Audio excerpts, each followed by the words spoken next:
Praise the Lord. കർത്താവിന്റെ അതിപരിശുദ്ധമായി നാം വാഴ്ത്തപ്പെടട്ടെ. ഈ നല്ല സമയത്ത് ഓർത്ത് ദൈവത്തെ സ്തുതിക്കുകയും വാഴ്ത്തുകയും ചെയ്യുന്നു. വിവിധ സ്ഥലങ്ങളിൽ രാജ്യങ്ങളുമായിരുന്നു ദൈവവചനം കേൾക്കുന്ന എല്ലാ പ്രിയപ്പെട്ടവർക്കും കർത്താവായ യേശുക്രിസ്തുവിന്റെ വിലയേറിയ നാമത്തിൽ എന്റെ സ്നേഹവന്ദനം. അല്പസമയത്തെ ദൈവവചന ചിന്തയ്ക്കായി ഒരു ദൈവവചന ഭാഗം വായിക്കുന്നു. 2 കൊരിന്ത്യർക്ക് എഴുതിയ ലേഖനം 3-ാം അധ്യായം എന്റെ 7-ാമത്തെ വാക്യം.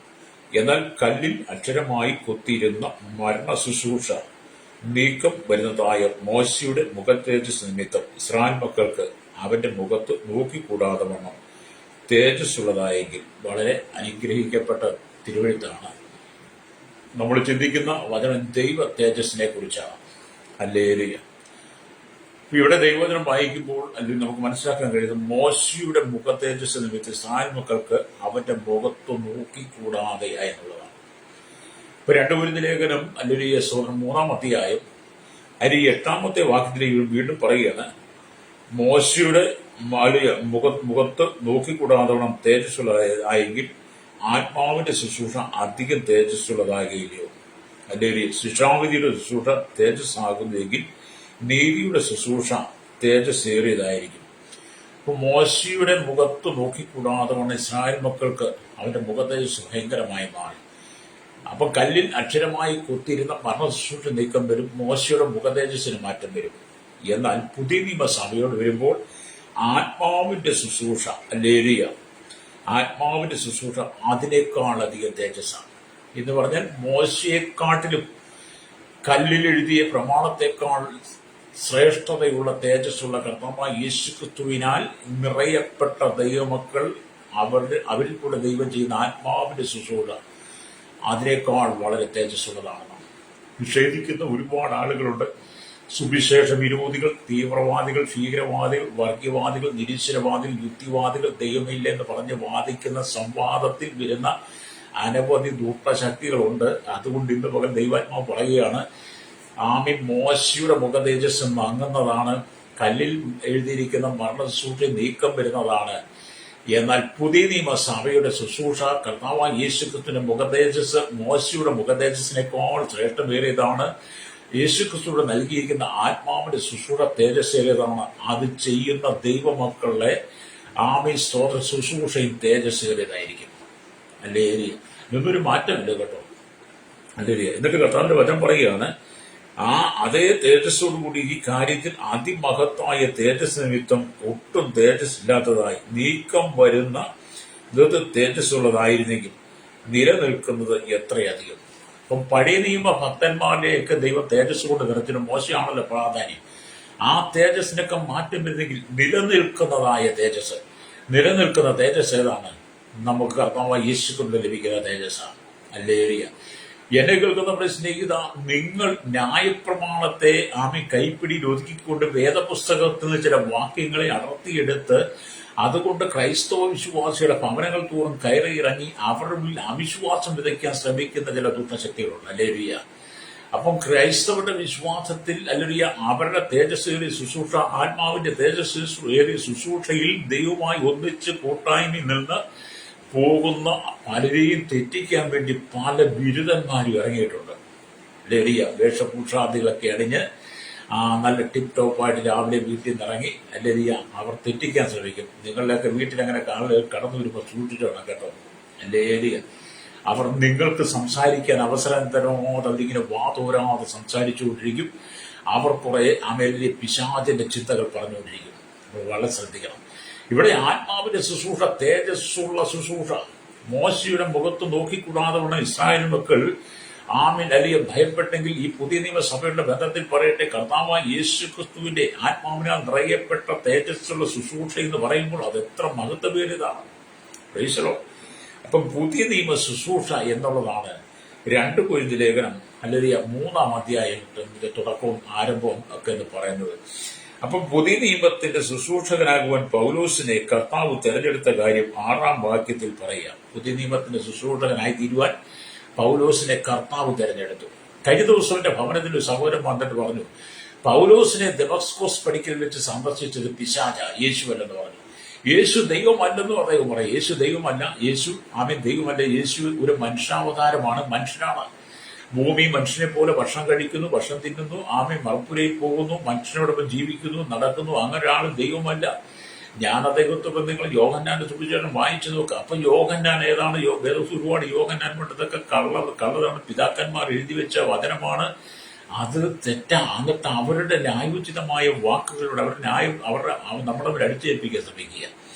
അപ്പം പൗലോസിനെ ഏൽപ്പിച്ച ശുശ്രൂഷ സാത്താനാണെന്ന് എങ്ങനെ നമ്മളെ അംഗീകരിച്ചു കൊടുക്കാൻ പറ്റും? ഇവിടെ പൗലോസിൽ 6-ാം വാക്യം എന്താണ്? 2-3-6 പറയുന്നത്. അവിടെ ഇങ്ങനെ ഇരിക്കുന്നു, ഹല്ലേലൂയ, ഞങ്ങളുടെ പ്രാപ്തി ദൈവത്തിന്റെ ദാനമത്രേ, അവൻ ഞങ്ങളെ പുതിയ നിയമത്തിന്റെ ശുശ്രൂഷകന്മാർ ആക്കുവാൻ പ്രാപ്തരാക്കി. ഹല്ലേലൂയ. എന്നിട്ട് അക്ഷരത്തിന്റെ ശുശ്രൂഷകന്മാരല്ല, ആത്മാവിന്റെ ശുശ്രൂഷകന്മാരത്രേ. അക്ഷരം കൊല്ലുന്നു, ആത്മാവ് ജീവിപ്പിക്കുന്നു. മോശയൊക്കെ അക്ഷരത്തിന്റെ ശുശ്രൂഷ അതാ നീക്കം വരുന്നതാണ്. എന്നാൽ പൗലോസിനെയൊക്കെ ദൈവം പുതിയ നിയമസഭയുടെ ശുശ്രൂഷയ്ക്ക് തിരഞ്ഞെടുത്തത് ആത്മാവിന്റെ ശുശ്രൂഷ, തേജസ്വിയുടെ ശുശ്രൂഷ ചെയ്യുവാൻ. അല്ലെങ്കിൽ പൗലോസിനെയൊക്കെ തിരഞ്ഞെടുത്തത് സാത്താനല്ല സഹോദരങ്ങളെ, യേശു ക്രിസ്തു തന്നെയാണ്. ദമസ്കസ് പടിക്കൽ വെച്ച് പൗലോസിനെ സന്ദർശിച്ചതും പൗലോസിനെ ശുശ്രൂഷയ്ക്ക് വേണ്ടി വേർതിരിച്ചതെല്ലാം കർത്താവ് യേശു ക്രിസ്തു കേട്ടോ. ഹല്ലേലൂയ. നിങ്ങൾ വീടുകളിൽ തോറും നടന്ന് ഇത് പറയുന്നത് സൂക്ഷിക്കുക. ദൈവമക്കളെ, ക്രിസ്ത്യാനികളെ ഭിന്നിപ്പിക്കാൻ ശ്രമിക്കുന്ന അനവധി ദുഷ്ടശക്തികളുണ്ട്. ഹല്ലേലൂയ. അപ്പൊ ഇവിടെ ദൈവത്തിനും പറയുന്നത്, ഹല്ലേലൂയ, പുതിയ നിയമ ഉടമ്പടിയെ കുറിച്ച് പറയും. യിരെമ്യാ പ്രവാചകന്റെ പുസ്തകത്തിൽ 31-31, എഹെസ്കേലിന്റെ പുസ്തകം 36-26-27 വാക്യത്തിലും പറയുന്നു, അക്ഷരം കൊല്ലുന്നു, ആത്മാവ് ജീവിപ്പിക്കുന്നു എന്ന പ്രസ്താവന വേദപുസ്തകത്തിൽ പറയുന്നുണ്ട്. അപ്പം വീണ്ടും ഇവിടെ പറയുകയാണ്, ഹല്ലേലൂയ, അക്ഷരം ന്യായപ്രമാണത്തെയും ആത്മാവ് സുവിശേഷത്തെയാണ് പ്രതിദാനം ചെയ്യുന്നത്. പഴയ നിയമ ശുശ്രൂഷ അക്ഷരത്തിലുള്ള ശുശ്രൂഷ, ന്യായപ്രമാണത്തെ. ഹല്ലേലൂയ. എന്നാൽ സ്തോത്രം, ഹല്ലേലൂയ, ആത്മാവ് പുതിയ നിയമ ശുശ്രൂഷ, രണ്ട് പ്രതിദാനമാണ് അല്ലേ ചെയ്യുന്നത്. അപ്പൊ ന്യായപ്രമാണത്തിന്റെ അക്ഷരം കുറ്റക്കാരായ മനുഷ്യരെ കണ്ടെത്തി മരണശിക്ഷ വിധിക്കുമ്പോൾ ആത്മാവിന്റെ ശുശ്രൂഷ അവരെ കണ്ടെത്തി നിത്യജീവൻ നൽകിയ. അക്ഷരത്തിന്റെ ശുശ്രൂഷ കുറ്റക്കാരായവരെ കണ്ടെത്തി ചെയ്തു പുറത്തു കൊണ്ടുപോയി കല്ലെറിഞ്ഞു കൊല്ലുന്ന മരണ ശുശ്രൂഷയായിരുന്നു അക്ഷരത്തിന്റെ ശുശ്രൂഷ. എന്നാൽ പുതിയ നിയമ ശുശ്രൂഷ എന്ന് പറയുമ്പോൾ ഏത് പാപിയെയും, ഹല്ലേലൂയ, ദൈവത്തിന്റെ ആത്മാവിന്റെ സ്വാധീനിച്ച് അവന്റെ പാപങ്ങൾക്ക് പരിഹാരം നൽകി, ആ പാപത്തിന് ശുദ്ധീകരണം വരുത്തി അവന് നിത്യജീവൻ നൽകി കർത്താവായ യേശു ക്രിസ്തുവിലൂടെ തേജസ്സേറിയ മഹത്വമേറിയ അനുഭവത്തിലേക്ക് കൊണ്ടുവരുന്നതാണ്. ഹല്ലേലൂയ. നിങ്ങൾ ഇതൊക്കെ വായിച്ചെന്ന് മനസ്സിലാക്കുന്നത് നല്ലതാണ്. ഹല്ലേലൂയ. അപ്പം സ്തോത്രം, കുറ്റക്കാരായ മനുഷ്യരെ കണ്ടെത്തി മരണശിക്ഷ വിധിക്കുമ്പോൾ ആത്മാവിന്റെ ശുശ്രൂഷ അവരെ കണ്ടെത്തി നിത്യജീവൻ കൊടുക്കുന്നു. ഹല്ലേലൂയ. അവരെ രക്ഷിക്കുന്നു. ആ പ്രമാണം പാപത്തിന്റെയും മരണത്തിന്റെയും പ്രമാണത്തിൽ നിന്നും ക്രിസ്തു മൂലം, ഹല്ലേലൂയ, നമുക്ക് അല്ലെങ്കിൽ സ്വാതന്ത്ര്യം നൽകിയിരിക്കുന്നു. ഹല്ലേലൂയ. അപ്പം പുതിയ നിയമസഭയും പുതിയ നിയമസഭയുടെ ശുശ്രൂഷയും എന്ന് പറയാൻ തേജസ്സേറിയ ശുശ്രൂഷയാണ്. ആ ശുശ്രൂഷ വരവേൽപ്പിച്ചിരിക്കുന്നത് കർത്താവായ യേശു ക്രിസ്തുവാണ്. യേശു ക്രിസ്തുവിന് ശേഷം ഒരുപാട് അവതാരങ്ങളുണ്ടെന്നാണ് ചിലർ പറയുന്നത്. എന്നെ കേൾക്കുന്ന യേശു ക്രിസ്തുവിന് ശേഷം ഒരു അവതാരങ്ങളുമില്ല. യേശു ക്രിസ്തുവിനോടുകൂടി അവതാരം നിന്നിരിക്കുക. അതിനു മുമ്പ് അവതാരം ഉണ്ടെന്ന് പറഞ്ഞിട്ട് ഇപ്പോൾ അവതാരം ഉണ്ടെന്ന് പറയുന്നവരും സകല പ്രവാചകന്മാരും ന്യായപ്രമാണം അല്ല യോഹന്നാൻ സ്നാപകൻ വരെയായിരുന്നു. യോഹന്നാൻ സ്നാപകന് ശേഷം ഇവിടെ നടക്കുന്നത് കർത്താവായ യേശു ക്രിസ്തുവിലൂടെ ശുശ്രൂഷയാണ്. യേശു ക്രിസ്തുവിന് ശേഷം അവതാരങ്ങളില്ല. യേശു തെരഞ്ഞെടുത്ത ശിഷ്യന്മാർ 12 പേര്. അതിൽ പണം ആഗ്രഹിച്ച് പണം മോഹിച്ച് കൂടെ നടന്ന യൂദ പിന്നീട് കെട്ടിഞ്ഞാന്ന് മരിച്ചെങ്കിലും ആ സ്ഥാനത്ത് മത്യാസിനെ കൂടെ കൊണ്ടുവന്ന് അങ്ങനെ വീണ്ടും 12 കോളമാക്കി യേശുക്രിസ്തുവിന്റെ ശിഷ്യന്മാർ ഇന്ന് ലോകത്തിലെല്ലാം പെരുകിക്കൊണ്ടിരിക്കുകയാണ്. അപ്പോസ്തലന്മാരുടെ കാലഘട്ടം കഴിഞ്ഞപ്പോൾ ആദിമസഭയിൽ ദൈവം അനേക ശിഷ്യന്മാരെ എഴുന്നേൽപ്പിച്ച് ഇന്നും ലോകമെമ്പാടും ക്രിസ്തുവിന്റെ ശിഷ്യന്മാരെ ആത്മാവിന്റെ ശുശ്രൂഷയുമായി തേജസ്സയുടെ ശുശ്രൂഷയുമായി അനേകരെ എഴുന്നേൽപ്പിച്ചിട്ടുണ്ട്. അതുകൊണ്ട് യേശുക്രിസ്തുവിന് ശേഷം ഒരവതാരങ്ങളും ഇല്ല കേട്ടോ. യേശുക്രിസ്തുവിന് ശേഷം അവതാരങ്ങളുണ്ടെന്ന് പഠിപ്പിക്കുന്ന ശക്തികൾ, അവതാരങ്ങളുണ്ട്, യേശുവിന് ശേഷം അവതാരമാണ്, യേശുവിന് ശേഷം ഉള്ളതാണൊക്കെ പറയുന്ന പലരും അത് വ്യാജാത്മാവാണ്, ദുരാത്മാവാണ്, അത് അന്ധകാര ശക്തിയാണ്, സാത്താൻ പറയിപ്പിക്കുന്നതാണ്. അവതാരങ്ങൾക്ക് സ്ഥാനമില്ല. യേശു ക്രിസ്തുവിലൂടെയാണ്. ഞങ്ങൾ ഒക്കെ എന്ന് പറയുമ്പോൾ അപ്പോസ്തലന്മാർക്ക് ശേഷമായി കാലാകാലങ്ങളായി ദൈവം ആത്മാവിന്റെ ശുശ്രൂഷ ചെയ്തെടുപ്പാൻ തേജസ്വിയുടെ ശുശ്രൂഷ തെരഞ്ഞെടുക്കുക ചെയ്യുവാൻ ഞങ്ങളെയൊക്കെ ദൈവം തെരഞ്ഞെടുത്ത പൗലോസിനെ പോലെ തെരഞ്ഞെടുത്തതാണ്. അങ്ങനെ ദൈവവിളി കേട്ടിട്ടാണ് ആ ദൈവവിളി അനുസരിച്ചിട്ടാണ് ഈ ശുശ്രൂഷകളൊക്കെ ചെയ്യുന്നത്. അപ്പോൾ എന്ത് ചെയ്തു? അക്ഷരത്തിന് ശുശ്രൂഷ എന്തായിരുന്നു? കൊല്ലുന്ന ശുശ്രൂഷയായിരുന്നു. മോശയുടെ മുഖദേശം മാറിപ്പോകുന്നതായിരുന്നു. എന്നാൽ അക്ഷരത്തിന്റെ ശുശ്രൂഷകൾ കുറ്റക്കാരെ കണ്ടെത്തി പുറത്തുപോയി കല്ലെറിഞ്ഞ് കൊല്ലുമെങ്കിൽ പുതിയ നിയമസഭ അല്ലെങ്കിൽ പുതിയ നിയമസഭയുടെ തേജസ്സേറിയ ആത്മാവിന്റെ ശുശ്രൂഷ ഏത് പാപിക്കും രക്ഷ നൽകുന്നു. ഇന്ന് പകലെന്നെ കേൾക്കുന്ന മാതാവേ, പിതാവേ, നിങ്ങൾ എത്ര കൊടിയ പാപത്തിലൂടെ കടന്നുപോയാലും കൊടിയ കുറ്റത്തിലൂടെ കടന്നുപോയാലും ക്രൂരത നിന്റെ ജീവിതത്തിൽ നിറഞ്ഞു നിന്നാലും സമൂഹത്തിൽ നീ ഒറ്റപ്പെട്ടവനായിത്തീർന്നാൽ നിന്റെ പാപം മുഖത്ത് നോക്കി മനുഷ്യൻ ചൂണ്ടിക്കാണിച്ച് വിളിച്ചു പറഞ്ഞ് സമൂഹത്തിൽ നിന്നെ ഒഴിവാക്കി നിന്നെ മാറ്റി നിർത്തിയാലും ഇവിടുത്തെ നിയമങ്ങളെല്ലാം നിനക്ക് പ്രതികൂലമായിരുന്നാലും മതങ്ങളും മത നേതാക്കന്മാരെല്ലാം നിനക്ക് പ്രതികൂലമായിരുന്നാലും അല്ലേലൂയ, അക്ഷരത്തിന്റെ ശുശ്രൂഷ നിന്നെ ന്യായം വിധിക്കുമ്പോൾ ആത്മാവിന്റെ ശുശ്രൂഷ നിന്നെ നിത്യത്തിലേക്ക് നയിക്കും. നീ എത്ര കൊടിയ പാപിയായിരുന്നാലും പാപം നീ യേശുക്രിസ്തുവിനോട് ഏറ്റുപറയുമ്പോൾ പാപത്തിന് പരിഹാരം നൽകുന്ന യേശുക്രിസ്തുവിന്റെ രക്തത്താൽ നിന്നെ ശുദ്ധീകരിച്ച് ദൈവത്തിന്റെ ആത്മാവിനാൽ നിന്നെ നിറയപ്പെട്ട് തേജസ്വിയുടെ ശുശ്രൂഷയുടെ ഭാഗമാക്കി മാറ്റി. അതുകൊണ്ട് യെശയ്യാ പ്രവാചകൻ ആമിന്റെ പുസ്തകത്തിൽ പറഞ്ഞ യെശയ്യാവിന്റെ പുസ്തകം 1-18 വാക്യം വായി നിങ്ങളുടെ പാപങ്ങൾ എത്ര കടുംചുവപ്പായിരുന്നാലും രക്താംബരം പോലെ ചുമന്നിരുന്നാലും ഹിമം പോലെ അല്ലെങ്കിൽ വെളുപ്പിക്കുമെന്ന്, പഞ്ഞി പോലെ വെളുപ്പിക്കുമെന്ന്. അല്ലേ? അത് നമ്മുടെ പാപങ്ങളെ പരിഹരിച്ച് നൽകുന്നതാണ്. നമ്മുടെ പാപത്തിന് ശുദ്ധീകരണം നൽകുന്നതാണ് ആത്മാവിന്റെ ശുശ്രൂഷ, തേജസ്വിയുടെ ശുശ്രൂഷ. എന്നെ കേൾക്കുന്ന പ്രിയ സ്നേഹിത, അല്ലേലൂയ, മോശയ്ക്ക് കൊടുത്തിയ കല്ലിൽ കുത്തിയ അക്ഷരത്തിന് ശുശ്രൂഷ, മരണശുശ്രൂഷ മോശയുടെ മുഖദേശം മാറിപ്പോയി, നീങ്ങിപ്പോയി, മങ്ങിപ്പോയി. എന്നാൽ പുതിയ നിയമസഭയുടെ ശുശ്രൂഷ കർത്താവായ യേശുക്രിസ്തുവിലുള്ള തേജസ്വിയുടെ ശുശ്രൂഷയാണ്. അല്ലേലൂയ. അതിനെ നിങ്ങൾ കണ്ടിക്കാൻ നോക്കിയായിരുന്നു, കണ്ടിക്കാൻ പറ്റത്തില്ല. അല്ലേലൂയ. ലോക രാജ്യങ്ങൾ മുഴുവൻ ക്രൈസ്തവ സഭ വളർന്നുകൊണ്ടിരിക്കുക, ക്രൈസ്തവ വിശ്വാസം പെരുകിക്കൊണ്ടിരിക്കുക. അനവധി ആളുകൾ ക്രൈസ്തവ സമൂഹത്തിൽ വരുന്ന എന്ത് കാണേണ്ടതാണ്? ഒരു അന്തികാല ഉണർവ്. കല്ലിക്കുത്തിരുന്ന മരണകരമായ ശുശ്രൂഷ കുറ്റക്കാരെ കണ്ടെത്തി ഇന്നും കല്ലെറിഞ്ഞു കൊല്ലുവാൻ പലരും നിൽക്കുമ്പോൾ, അല്ലെങ്കിൽ അവരെ ശിക്ഷിക്കാൻ ശ്രമിക്കുമ്പോൾ അവർ കണ്ട തേജസ്സെല്ലാം മങ്ങിപ്പോയപ്പോൾ പുതിയ നിയമസഭയുടെ തേജസ്സുകളുടെ ആത്മാവിന്റെ ശുശ്രൂഷ തേജസ്സുകളുടെ ക്രിസ്തുയേശുവിന്റെ തേജസ്സുകളുടെ അനവധി ആളുകൾ സുവിശേഷത്തിന്റെ ഭാഗമായി മാറുകയാണ്. അല്ലെങ്കിൽ അതുകൊണ്ടൊരു അന്തികാല ഉണർവ് സംഭവിക്കുന്നത് കൊണ്ടാണ് കേരളത്തിനും ഭാരതവും ലോക രാജ്യമുള്ള മതവിദ്വേഷികളുടെ ഉള്ളിൽ എന്ത് ചെയ്തു? അവർക്ക് ഭയം തട്ടി. അല്ലെങ്കിൽ മതവിദ്വേഷികൾ, മത തീവ്രവാദികൾ, മതത്തെ എതിർക്കുന്ന അല്ലെങ്കിൽ മതസംബന്ധമായി പ്രശ്നങ്ങൾ സൃഷ്ടിക്കുന്നവരുടെ ഉള്ളിൽ ഭയം വന്നു. എന്തുകൊണ്ട്? ആത്മാവിന്റെ ശുശ്രൂഷ, തേജസ്വിയുടെ ശുശ്രൂഷ ലോകമെമ്പാട് വെളിപ്പെടാൻ തുടങ്ങി. ഇരുളിൽ കിടന്ന ജനം വെളിച്ചം കണ്ടു, പാപത്തിൽ കിടന്ന ജനം വെളിച്ചം കണ്ടു. മരണകരമായ അനുഭവത്തെ കടന്നുപോയവർക്ക് തേജസ്സിന്റെ ശുശ്രൂഷ നൽകി. കല്ലെറിഞ്ഞ് കൊല്ലന്റെ സ്ഥാനത്ത് അവനെ വിളിച്ച്, ആ പാപിയെ വിളിച്ച് വേറെ നിത്യജീവനെ നൽകി. അവനെ ദൈവത്തിന്റെ മകനാക്കി മാറ്റി. പിതാവിൽ നിന്ന് വിളിക്കുന്ന പുത്രത്തിന്റെ ആത്മാവിനെ നൽകി. അങ്ങനെ തേജസ്വിയുടെ ശുശ്രൂഷ കേരളത്തിനും ലോക രാജ്യങ്ങൾ വെളിപ്പെട്ട് തുടങ്ങിയപ്പോൾ ഒരു കൂട്ടം ആളുകൾക്ക് ഇരിപ്പുറയ്ക്കുന്നില്ല. പ്രൈസളെ, ശരിയല്ലേ? അങ്ങനെ തന്നെ ഒരു കൂട്ടം ആളുകൾക്ക് ഇരിക്കുറക്കും. നിങ്ങൾ എന്തെല്ലാം ചെയ്താലും ദൈവസഭ പണിയപ്പെടും. പാതാള ഗോപുരങ്ങൾ എന്നെ ചെയ്യില്ല. ഞാൻ പറയേണ്ട സ്നേഹിത, കേരളത്തിന്റെ 14 ജില്ലകൾ, ഇന്ത്യയുടെ 29 സംസ്ഥാനങ്ങൾക്കകത്ത് 6 ലക്ഷത്തിലധികം ഗ്രാമങ്ങളുണ്ട്. അല്ലെങ്കിൽ ലോക രാജ്യങ്ങൾ 7 ഭൂഖണ്ഡങ്ങൾക്കകത്ത് ശക്തമായി ഉണർവ് സംഭവിക്കാൻ പോവുക. വലിയ ഉണർവ്, കൊടുങ്കാറ്റാഞ്ഞ് വീശുന്നത് പോലെ ദൈവത്തിന്റെ പരിശുദ്ധാത്മാവ് ശക്തമായ നിലയിൽ എല്ലാ രാജ്യങ്ങളിലേക്കും അത് ശക്തമായി വ്യാപരിച്ചിറങ്ങി. സകല ജനത്തിന്റെ ആത്മാവിന്റെ പ്രവൃത്തി വെളിപ്പെടാൻ പോവുകയാണ്. ഏത് പാപിക്ക് മനസ്സാന്തരം കൊടുക്കുന്ന സുവിശേഷം, ആ സുവിശേഷം തേജസ് അനേകരുടെ ഉള്ളിൽ പകർന്ന് ദൈവം തന്നെ സഭയിൽ പണിതുകൊണ്ട് ഒരു അന്ത്യകാല ഉണർവ്. അതുകൊണ്ട് അതിനെ തകർക്കാൻ പാതാള ഗോപുരങ്ങൾക്ക് കഴിയില്ല കേട്ടോ.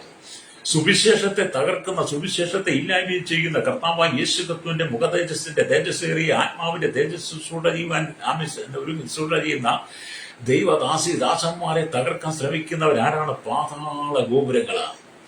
പാതാള ഗോപുരങ്ങൾ.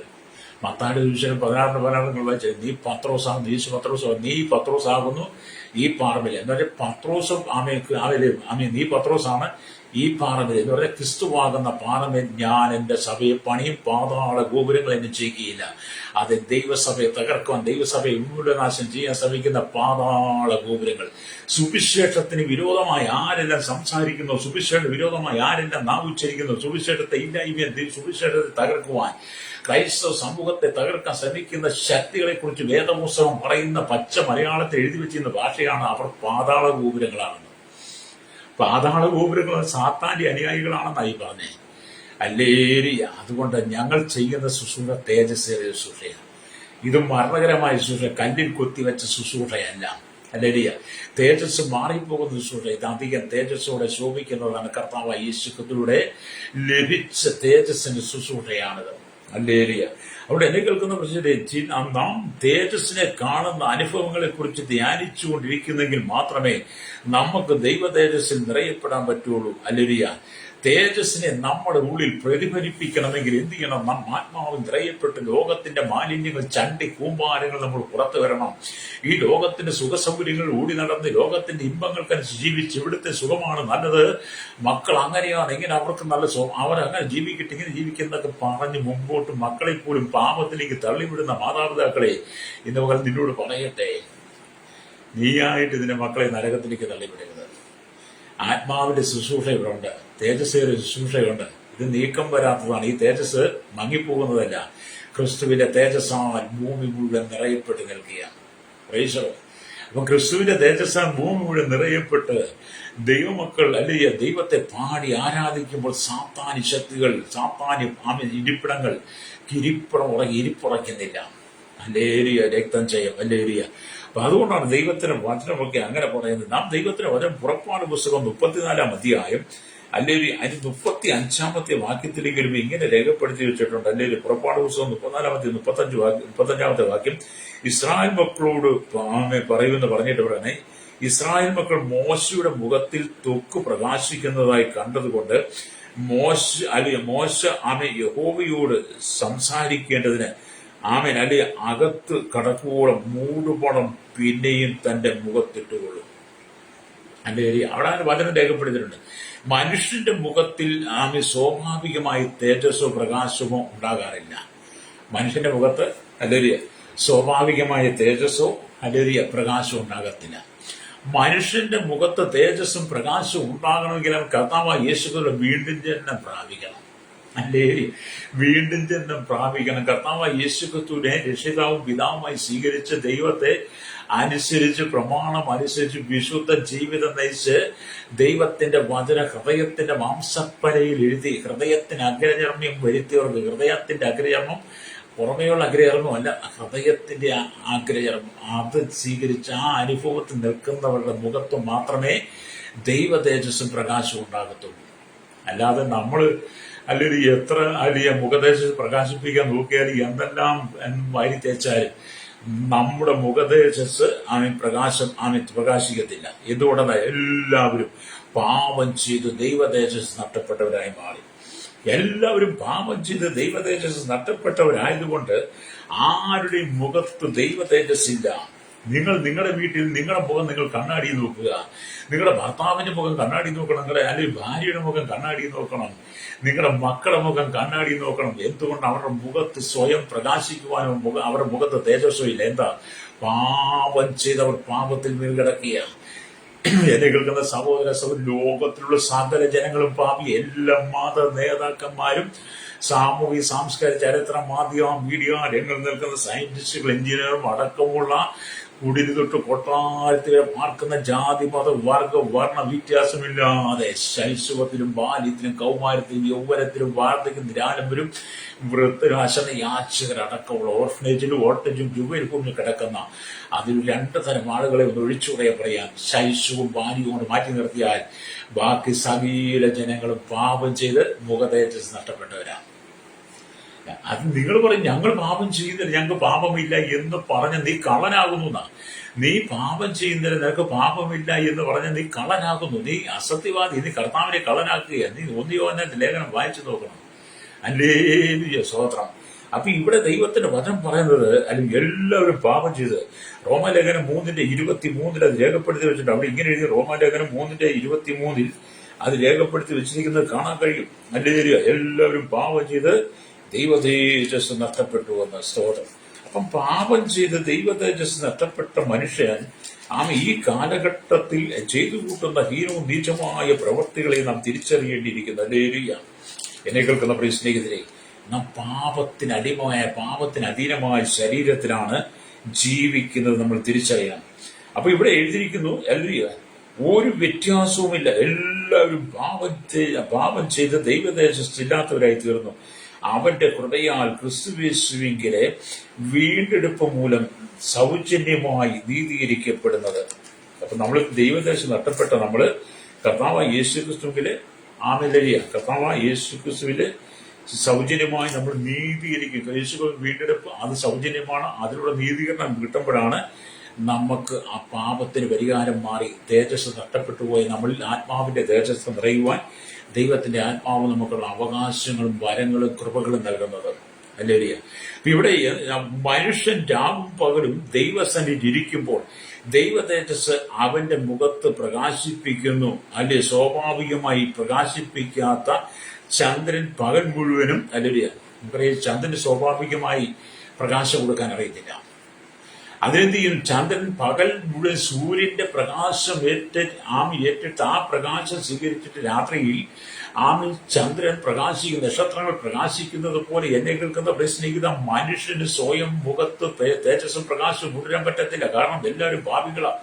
അതുകൊണ്ട് സൂര്യനിൽ നിന്ന് ചന്ദ്രൻ പ്രകാശം സ്വീകരിക്കുന്നത് പോലെ പുതിയ നിയമസഭ സകല മനുഷ്യനെ കർത്താവായ യേശുക്രിസ്തുവിലൂടെ ചേർന്ന് പാപത്തിന് പരിഹാരം വരുത്തി, പാപത്തിന് ശുദ്ധീകരണം വരുത്തി, യേശുക്രിസ്തുവിലുള്ള വീണ്ടെടുപ്പിലൂടെ, നീതീകരണത്തിലൂടെ ക്രിസ്തു യേശുവിലുള്ള തേജസ്, ആത്മാവിന്റെ തേജസ് നിങ്ങൾ പ്രാപിച്ചെടുക്കണമെന്നാണ്. ചന്ദ്രൻ പ്രകാശം സ്വീകരിക്കുന്നവരെ, എന്നിട്ട് ക്രിസ്തുവിന്റെ തേജസ് പ്രാപിച്ച് നിങ്ങൾ എന്ത് ചെയ്യണം? പ്രകാശിക്കണം. ഹല്ലേലൂയ. അപ്പൊ ഇവിടെ ദൈവവചനം പറയുകയാണ്, ഹല്ലേലൂയ, സ്തോത്രം, നിങ്ങൾ ദൈവത്തെ നോക്കിക്കൊണ്ടിരിക്കുന്ന, ദൈവത്തോട് ചേർന്ന് നടക്കുന്നെങ്കിൽ, ദൈവത്തോട് ചേർന്ന് നടക്കാൻ നിങ്ങൾ ആഗ്രഹിക്കുകയാണെങ്കിൽ, നിങ്ങളുടെ പാപങ്ങൾക്ക് പരിഹാരം വരുത്തി, നിങ്ങൾ ശുദ്ധീകരണം വരുത്തി, ദൈവത്തെ അനുസരിച്ച്, പ്രമാണം അനുസരിച്ച് ജീവിക്കുന്ന വ്യക്തിയാണെങ്കിൽ നിങ്ങളുടെ മുഖത്ത് ദൈവ തേജസ് നിറയും, പ്രകാശപ്രദമായി മാറും. ഹല്ലേലൂയ. നിങ്ങളുടെ മുഖത്തിന്റെ ഭാവം ഞാൻ പറഞ്ഞല്ലോ, നിങ്ങൾ നോക്കുക എങ്ങനെ ഇരിക്കുന്നതെന്ന്. ക്രൂരന്മാരെ പോലെ കോപത്തോടെ, ശാഠ്യത്തോടെ, പിറുപിറുപ്പിന്റെ, അന്ധകാരത്തിന്റെ, അനാചാരത്തിന്റെ, അനാർമിയുടെ, അശുദ്ധിയുടെ, ദുഷ്കാമത്തിന്റെ, ദുർഭോഗങ്ങളുടെ, ദിവ്യാഗ്രഹത്തിന്റെ, സകലവിധ കളവിന്റെയും അലിയ നിറയപ്പെട്ട നിന്റെ മുഖതേജസ്, പാപത്തെ നിറയപ്പെട്ടതാണ് നിന്റെ മുഖതേജസ്. നീ മുഖത്ത് നോക്കുമ്പോൾ തന്നെ അറിയാം സഹോദര സഹോദരി നിന്റെ ജീവിതത്തിന്റെ പാപങ്ങളെ. പക്ഷെ അത് മാറ്റണമെങ്കിൽ എന്ത് ചെയ്യണം? ആത്മാവിന്റെ ശുശ്രൂഷയ്ക്ക് നീ വിധേയപ്പെടണം. ആത്മാവിനെ നീ പ്രാപിക്കണം. ഏതാത്മാവിനെ? കർത്താവായ യേശുവിന്റെ ആത്മാവിനെ നീ പ്രാപിച്ച് നിന്റെ കഴിഞ്ഞകാല ജീവിതങ്ങളിലെ പാപങ്ങളെ നീ യേശുവിനോട് ഏറ്റുപറയണം. പാപം ഏറ്റുപറയേണ്ടത് യേശുവിനോടാകട്ടെ, മനുഷ്യനോടല്ല. പാപം യേശുവിനോട് ഏറ്റുപറയണം. പാപം യേശുക്രിസ്തുവിന് മാത്രമേ ക്ഷമിച്ചു നൽകാൻ പറ്റത്തുള്ളൂ. അതിനും ചില ആളുകൾ പറഞ്ഞത് യേശു ആരുടെയും പാപം ക്ഷമിക്കാൻ പറ്റുന്ന യേശു മനുഷ്യനല്ലേന്ന്. ഹല്ലേലൂയ. പഴയ നിയമ വിശുദ്ധന്മാർ, പൂർവികന്മാരാണ് യേശുവിനെ ദൈവമാക്കി എന്ന് പറഞ്ഞു നടക്കുന്ന അനവധി നിരീശ്വരമായ സുവിശേഷ വിരോധികളുണ്ട് കേട്ടോ. അവരിങ്ങനെ വെള്ളയണിഞ്ഞൊക്കെ നടക്കുന്നത്, വെള്ളവില വിഷവൃക്ഷാന്തിലൊക്കെ അണിഞ്ഞാണ് നടക്കുന്നത്. സൂക്ഷിച്ചോണം. ഹല്ലേലൂയ. ദൈവം നമ്മെ ഏൽപ്പിക്കുന്ന ആത്മാവിന്റെ ശുശ്രൂഷ. പൗലോസിനെ ശുശ്രൂഷ തെരഞ്ഞെടുത്ത കർത്താവായ യേശുക്രിസ്തു തന്നെയാണ്, ഭൂതമല്ല കേട്ടോ. ഇന്നലെ ഒരു സഹോദരനോട് പറയാം, കർത്താവായ യേശുക്രിസ്തുവിന്റെ ശുശ്രൂഷയാണെന്ന് പറഞ്ഞ് നടന്ന പൗലോസിനെ ശുശ്രൂഷ തെരഞ്ഞെടുത്ത ഭൂതമാണ്. ഞാൻ ആ സഹോദരൻ ഭൂതമല്ല യേശു തന്നെയാണ്, നിങ്ങൾ വേറെ പുസ്തകം വായിച്ചു പഠിക്കാൻ പറഞ്ഞു. അദ്ദേഹം ചില ബൈബിളിലെ ചില ഭാഗങ്ങളൊക്കെ കാണാതെ വിളിച്ച് കൊണ്ട് നടക്കുക. എന്നെ കേൾക്കുന്ന സഹോദരൻ, ഇന്നത്തെ കാലഘട്ടത്തിൽ അനവധി ആളുകൾ സുവിശേഷമാണെന്ന് പറയുന്ന അനേക വചനങ്ങൾ കാണാതെ പഠിച്ചിട്ട് പല ക്രൈസ്തവരുടെ വീണ്ടും കയറി അവർ പറയുക യേശു ദൈവമല്ലെന്ന, പൗലോസിനെ ശുശ്രൂഷ തിരഞ്ഞെടുത്ത ദൈവമല്ലെന്ന. അങ്ങനെ അവർ വളച്ചൊടിച്ച് കൊണ്ടുവന്ന് കറക്കി അടിക്കുവാൻ ഈ പണ്ടത്തെ അല്ലെങ്കിൽ കിലുക്ക് കുത്തുകളി എന്ന് പറഞ്ഞൊരു കളിയുണ്ട് ഞങ്ങളുടെയൊക്കെ ചെറുപ്പത്തിൽ. ഇപ്പോൾ ഒന്നും ഇല്ല കേട്ടോ. കിലുക്കുത്തി, ഈ കട്ട, തടി കഷ്ണം കൊണ്ട് ചരക്കട്ട ഉണ്ടാക്കി അതിന്റെ സൈഡിൽ 6 പടം ഉണ്ടാക്കി, വിവിധ പടങ്ങളുണ്ടാക്കി അത് ഒരു കോണിയിലിട്ട് കറക്കി കുത്തി കാണുന്ന പടത്തിന് പൈസ എന്ന് പറയുന്നത്. എന്ന് പറഞ്ഞാൽ ചില ആളുകൾ ഈ കറക്കിക്കുത്തുമായിട്ട് ഇറങ്ങിയിട്ടുണ്ട്. പ്രൈസുകൾ. യേശു ദൈവമല്ല, പൗലോസിനെ തെരഞ്ഞെടുത്തത് യേശുവല്ല. പൗലോസ് ആമൻ ലേഖനങ്ങളിൽ തെറ്റാണ്. പൗലോസ് ആമൻ സ്വന്തം ഇഷ്ടത്തിൽ എഴുതുകയാണ്, അത് മനുഷ്യന് കേട്ടുപിടിച്ച് എഴുതുകയാണ് എന്നൊക്കെ പറഞ്ഞ് എഴുതുന്ന കുറെ പഴയ നിയമ വിശുദ്ധന്മാരുടെ പേരുമൊക്കെ പഠിച്ചുകൊണ്ട് സുവിശേഷ വിരോധികൾ പാതാള ഗോപുരങ്ങൾ ഇറങ്ങി പുറപ്പെട്ട് കാലങ്ങളായി. നമ്മൾ വളരെ സൂക്ഷിച്ചോണം കേട്ടോ. അല്ലെങ്കിൽ അപ്പൊ ഇവിടെ എല്ലാവരും പാപം ചെയ്ത് ദൈവ തേജസ് നഷ്ടപ്പെട്ടവരായി തീർന്നു. അല്ലേരിയ വീണ്ടും നമ്മൾ ദൈവത്തിന് വചനം വാങ്ങി വരുമ്പോൾ പുറപ്പാട് പുസ്തകത്തിലേക്ക് വരുമ്പോൾ നമുക്ക് കാണാൻ പുറപ്പാട് പുസ്തകം 34-ാം അധ്യായം 2-ാം വാക്യം, നീ രാവിലെ ഒരുങ്ങി രാവിലെ തന്നെ സീനായി പർവ്വതത്തിൽ കയറി പർവ്വതത്തിന്റെ മുകളിൽ എന്റെ സന്നിധിയിൽ വരണം എന്ന് മോശയോട് യഹോവയെ ദൈവം പറയുക.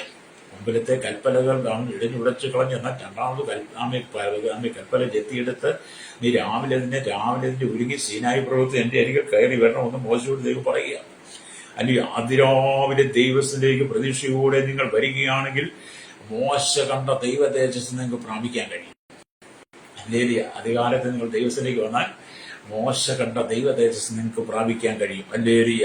അപ്പൊ ഇവിടെ നമ്മൾ ദൈവത്തിന് സ്തോത്രം കാന്തവുമായി ഇരുമ്പ് ചേർന്നിരിക്കുന്നത് പോലെ നിങ്ങൾ ദൈവത്തോട് ചേർന്നിരിക്കണം. കാന്തവും ഇരുമ്പും കൂടെ കണ്ടുമുട്ടി തന്നെ ഒന്നിച്ച് ചേർന്നിരിക്കും. അടർത്തിയെടുക്കാൻ ഭയങ്കര പാടാണ്. എന്ന് പറഞ്ഞവരെ കാന്തും ഇരുമ്പും പോലെ എന്നെ കേൾക്കുന്ന മാതാപിതാളി നിങ്ങൾ കർത്താവായ യേശുവിനോട് ചേർന്നിരിക്കണം, പറ്റിയിരിക്കണം. അവൻ എന്നോട് പറ്റിയിരിക്കാൻ ഞാൻ അവനെ വിടിവിക്കും, എന്റെ നാമത്തെ എറിയവനെ ഉയർത്തും. 91 സംഗീതം വായിച്ചേ കാണുന്നുണ്ടല്ലോ. നമ്മൾ ദൈവത്തോട് പറ്റിയാലും ലോകത്തോട് പറ്റിയിരുന്നാൽ ലോകത്തിന്റെ ഇരുൾ മുഴുവൻ നമ്മുടെ മുഖത്ത് പ്രതിഫലിക്കും.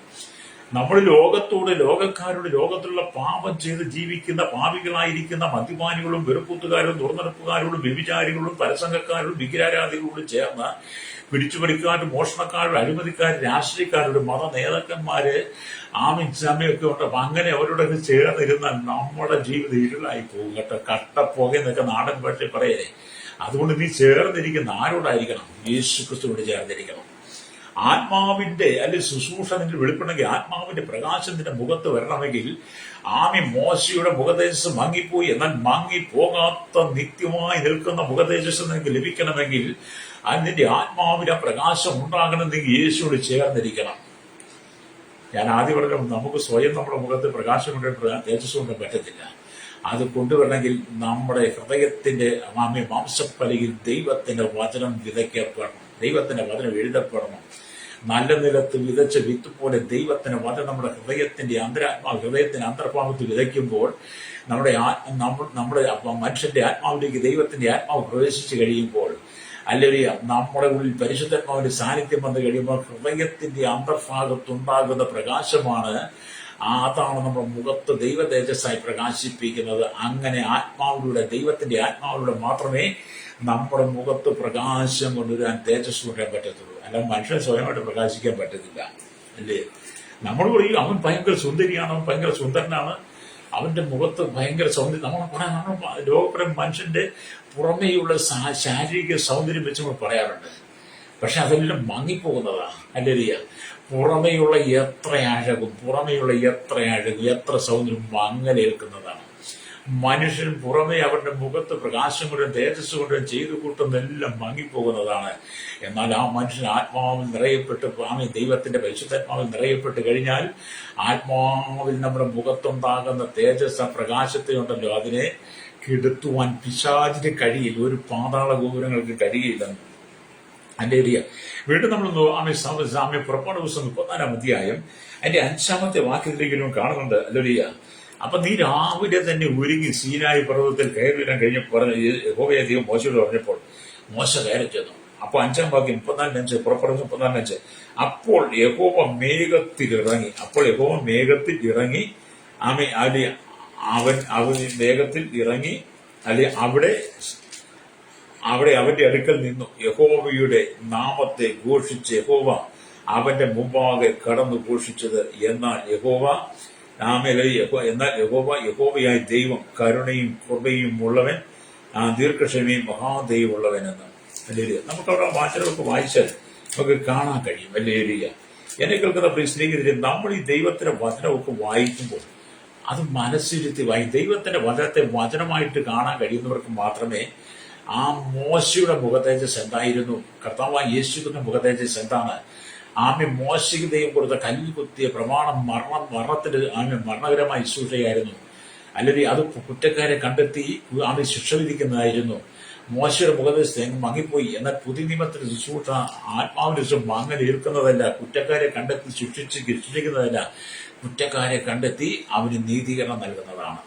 ഹല്ലേലൂയ. അതാണ് ദൈവത്തിന്റെ വചനം നമ്മെ പഠിപ്പിക്കുന്നത്. ഹല്ലേലൂയ. അതുകൊണ്ട് എന്നെ കേൾക്കുന്ന പ്രശ്നിക്കുന്നതും ദൈവത്തിന്റെ വചനത്തിലേക്ക് വരുമ്പോൾ നാം തേജസ് പ്രാപിക്കണം. ഹല്ലേലൂയ. ലോകത്തിൽ ആരെല്ലാം കർത്താവിലേക്ക് നോക്കുന്നുവോ അവർ ജ്വലിച്ച് പ്രകാശിക്കുന്ന ജ്യോതിസുകളായി മാറും.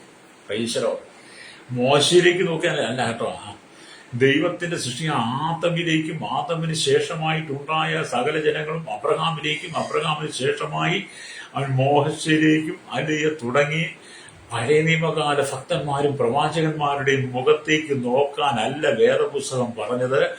അവരുടെ മുഖത്ത് നോക്കിയാൽ നമ്മുടെ മുഖത്ത് പ്രകാശം ഉണ്ടാകത്തില്ല, അവരെ നോക്കിയാൽ നമ്മുടെ ആത്മാവിൽ പ്രകാശം ഉണ്ടാകത്തില്ല.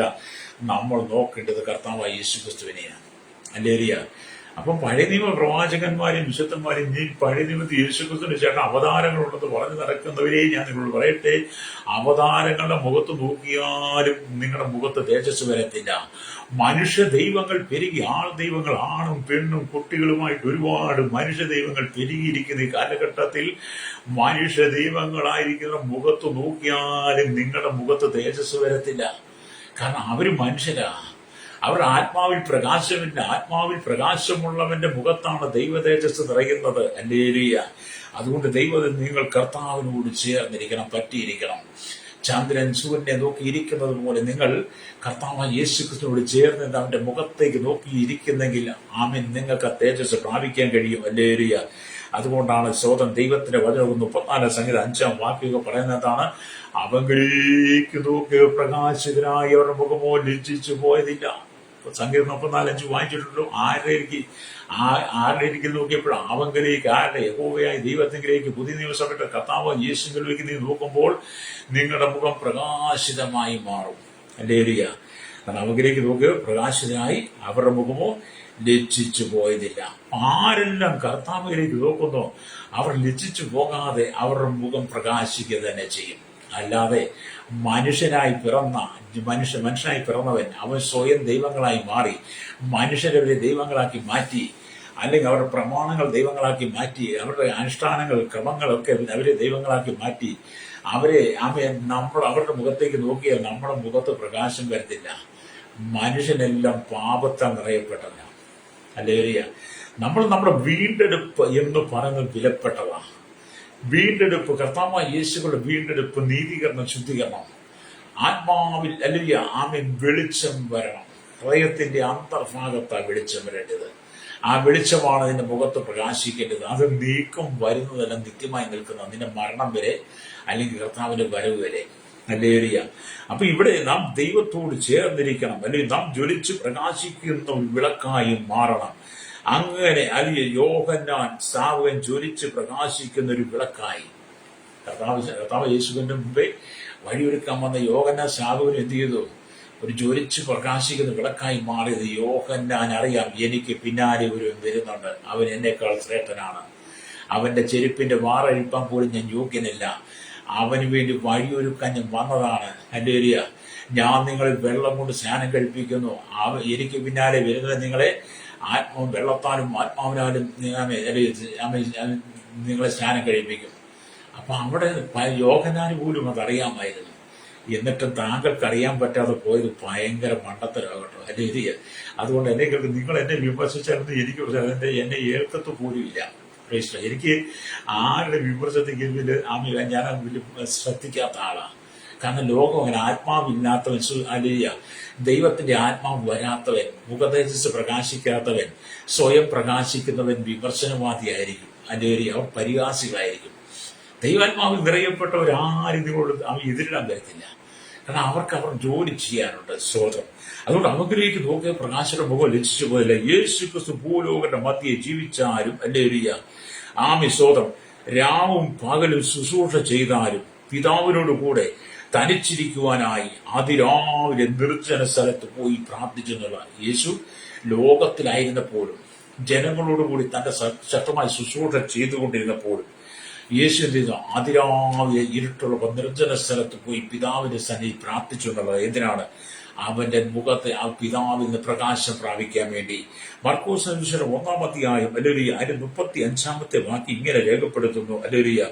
34 തൊട്ട് മർക്കോസിലെ സുവിശേഷം 1-ാം അധ്യായം 34-35 വാക്യങ്ങൾക്ക് വായിച്ചാൽ കാണാൻ കഴിയും.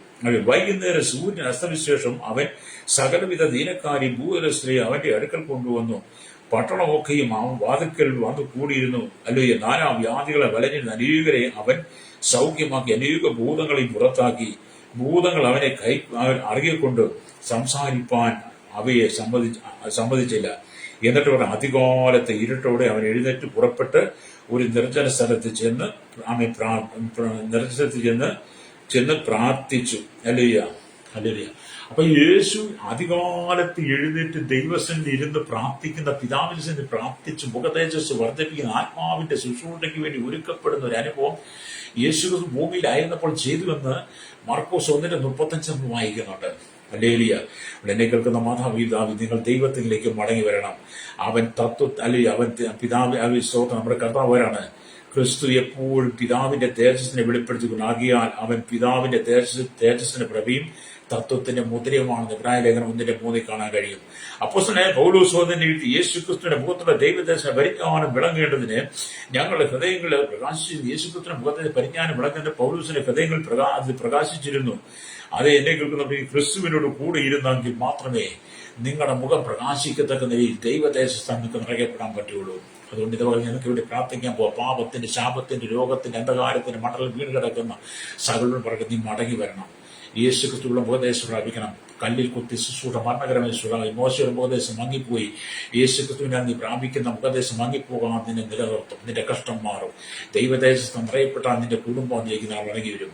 കുടുംബത്തിന്റെ അരാജകത്വം മാറും, കണ്ണുനീര് മാറും, ദുഃഖങ്ങൾ മാറും, സങ്കടങ്ങൾ മാറും, നിരാശകൾ മാറും. നീ കടന്നു പോകുന്ന പാപത്തിന്റെ ന്യായവിധിക്ക് മോചനമുണ്ട്. നിന്റെ കുടുംബത്തിന്റെ ശാപങ്ങൾ അഴിയും, ബന്ധനങ്ങൾ അഴിയും, രോഗങ്ങൾ അഴിയും. നിന്നെ ക്രിസ്തു സ്വതന്ത്രമാക്കിയെടുക്കും. നീ കടന്നു പോകുന്ന സകല പ്രതികൂലം നിനക്ക് മോചനം തരാൻ ദൈവം ആഗ്രഹിക്കുക. കണ്ണുകളടച്ചാട്ട് പരിശുദ്ധ ഞങ്ങളുടെ നല്ല ദൈവമേ, സ്വർഗ്ഗീയ പിതാവേ, അനുഗ്രഹിക്കപ്പെട്ട നല്ല സമയത്ത് ലോകം പോലുള്ള സകല ജനത്തെ ഏൽപ്പിച്ച് പ്രാർത്ഥിക്കുന്നു. മോശയുടെ മുഖദേശം വാങ്ങി കർത്താവി കല്ലിൽ കുത്തിയ ശുശ്രൂഷ, മരണകരമായ ശുശ്രൂഷ, കുറ്റക്കാരെ കണ്ടെത്തി അവരെ കല്ലെറിഞ്ഞ് കൊന്ന് ന്യായം വിധിച്ചെങ്കിൽ പുതിയ നിയമ ശുശ്രൂഷ കർത്താവി കുറ്റക്കാരെ കണ്ടെത്തി നീതിമാനാക്കി മാറ്റി ആത്മാവിന്റെ തേജസ് ശുശ്രൂഷ കൊടുത്ത് അവരുടെ ഹൃദയത്തിന്റെ അന്തർഭാഗത്തിൽ പരിശുദ്ധാത്മാവിന്റെ വെളിച്ചം കൊടുത്ത് അവർക്ക് സ്വയം പ്രകാശിക്കാതെ പരിശുദ്ധാത്മാവിനെ പ്രകാശിക്കുവാൻ ദൈവത്തോട് ചേർന്നിരിപ്പാൻ കൊടുത്ത അവസരങ്ങൾക്കായി സ്തോത്രം. സകല ജനത്തെയും കേരളത്തിലും 800 കോടി ജനത്തിന്റെ ശുദ്ധീകരണത്തിനായി പാപത്തെ വിട്ട് മടങ്ങി വന്ന് ആത്മാവിൽ മുഖത്തേജസ് വർദ്ധിച്ചവരായി തീരുവാൻ ജനത്തെ വിടുക്കണമേ. സകല മുഖത്ത് വിടുക്കണം. യേശുവിന്റെ നാമത്തിൽ തന്നെ. ആമേൻ, ആമേൻ.